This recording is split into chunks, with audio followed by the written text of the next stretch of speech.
Hello, everybody. Welcome to the top 10 of 2020.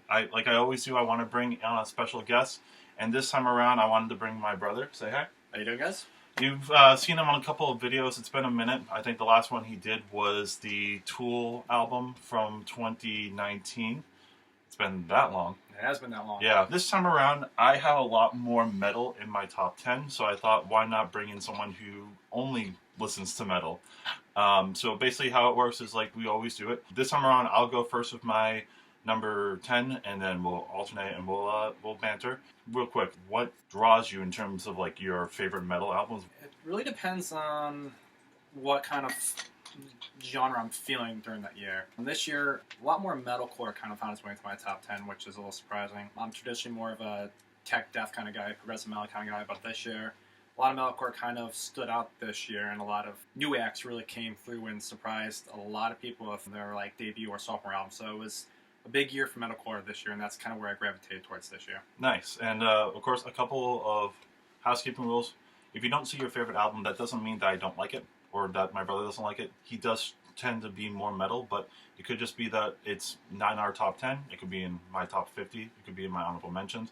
Maybe I just didn't have time to listen to it. I listened to 210 albums this year. I don't know how many you listen to, but you know, we listen to a lot and there's still more that we miss. If you don't like our list, let us know, but do it so constructively. Don't be like you're an idiot, because this is just our opinions. So without further ado, we are going to start with number 10. And for me, my number 10, I believe you probably will have up higher on your list. My number 10 is Trivium with What the Dead Men Say. So I've had a very love-hate relationship with Trivium, as my brother knows. I really don't like Vengeance Falls. I haven't listened to anything before that, so my knowledge of Trivium is a little bit scattered. It's a rough album to get into. It's your first Trivium Yep. record. I know Shogun is supposed to be their best. I've still yet to check it out, but I've enjoyed Silence in the Snow, even though I know a lot of people don't like that one. And then their album from 2017, I want to say, was where I was like, okay, I kind of see what a lot of people enjoy about this. But this time around, man, this was the best I've heard Trivium in quite some time. And it makes me like actually want to check them out and see what all the fuss was about in their earlier years. This just hits so hard and so fast, which you wouldn't like necessarily expect when you're listening to the first half of 9. Like it's just like, oh, this is just beautiful, this is really nice, and then all of a sudden like it starts intensity, and then you got What the Dead Men Say, Catastrophist, Amongst the Shadows and the Stones, which is honestly my favorite on the album. I think that's just super awesome. All of it is super intense, super in your face, and it's honestly Trivium sounding at their best. The only reason why it's a little bit lower for me, I don't know earlier work if he sounds better, but for me, I don't think he's a good singer. I don't think he's that good of a singer. So like when you listen to Bleed Into Me, it doesn't sound interesting. Matt over the years has really improved on his vocal range. Really, albums like Ascendancy and Crusade and Ember to Inferno, very raw, very pitched, but he really improved with actually the album you hate the most, Vengeance Falls, because the producer on that record was David Draymond, who we all know is an excellent vocalist. That's why I don't like the And album. he gave Matt a lot of techniques to really improve on his clean singing. We can talk about Vengeance Falls another time, but that's where Matt really started to take that next step in that terms of evolution when it comes to his clean singing. I mean, I commend him for what he does, but like in terms of like the metal scene, I don't think he's the strongest singer. And to me, Bleed Into Me, I understand it's a part where I can just like relax for a minute before it intensifies again. But honestly, that's just the one downfall for that album. If it wasn't there, I think it was just like full on in your face the whole entire time, I probably would have ranked it a little bit higher. But still, solid album. I knew it was going to be once I heard it, and I just have a strong feeling that you're going to have it a little bit higher. I'm going to keep my list quiet right now, but Trivium is in the top 10, and it's higher than where he has it. Okay, so what is your number 10? My number 10 is Cannibal by Bury Tomorrow. Now, this is a metalcore band from England. They really came on the scene, at least for me, with 2018's album Black Flame, which really took me by surprise. I had not really heard much about these guys, but they exploded onto the scene with that album. And this year, it's more the same, but it's got more of a personal touch to it. It kind of deals with elements of depression and mental health. One thing you know about this band is that they are heavy, they're fast, and they're anthemic, and a lot of it carries over on this album. Songs like Quake, songs like Choke, Cannibal, Better Below. Some of the highlights on the album are those.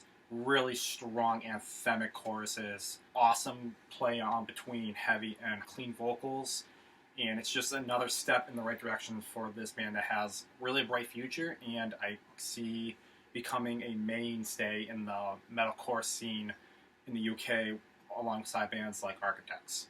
I was going to ask, is there like an Architects vibe to this band? Not really. They're more mainstream metalcore with a touch of heaviness. Architect isn't really mainstream, especially with the last album, which was really brutal. Buried Tomorrow kind of is more of that radio-friendly type of metalcore band, but I really connect with them because it deals with a lot of heavy subject matter, and it takes a lot of guts to really come out in the metal scene and really talk about mental health because it's kind of a taboo subject.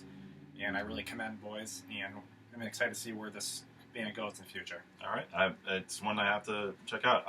This is so interesting because last year I was with my friend Josh talking about it, and he's definitely swings more pop and mainstream. Then to go to here, where there are definitely going to be some albums that I haven't listened to, even though we talk a lot about music. There's still some stuff that he hides from me, so I'll have to check it out. Number 9. So this is actually one of few rap albums on this list, actually, and it is No Pressure by Logic. This is probably the most mainstream of all the albums that I picked. It's really good. Now, Logic has had a lot of crap recently, like with Supermarket and stuff from like the last few years, but this one is what is supposed to be his swan song. It's supposed to be his last album, and it dives into a lot of topics that you don't necessarily hear from rappers his age. A lot about talking about how the industry is just draining him, and that he's trying to balance being a rapper and being a family man. There's even one part in one song where he was critiquing his fans because they always wanted him to tell them the real stuff and the real life. And it's like, how many times do I need to talk about my dark past every day? It's like, you want to hear real, and then he like goes into details about, oh yeah, so I wake up in the morning, take care of my son's dirty diaper, go to the supermarket, buy more diapers, try to find some talcum powder for my own ass, and then like as like other fans are just trying to get his attention and get pictures with him, and all he's thinking about is like, which brand should I have? And it's just showing that, like, if this is his last album, he's leaving it on a note where he feels very comfortable where he went. Like, he put it all out there. This is some of his best work, some of his best beats. It'll be sad to see him go. I think he'll probably be a producer somewhere, but it feels like he doesn't have anything that he needs to say anymore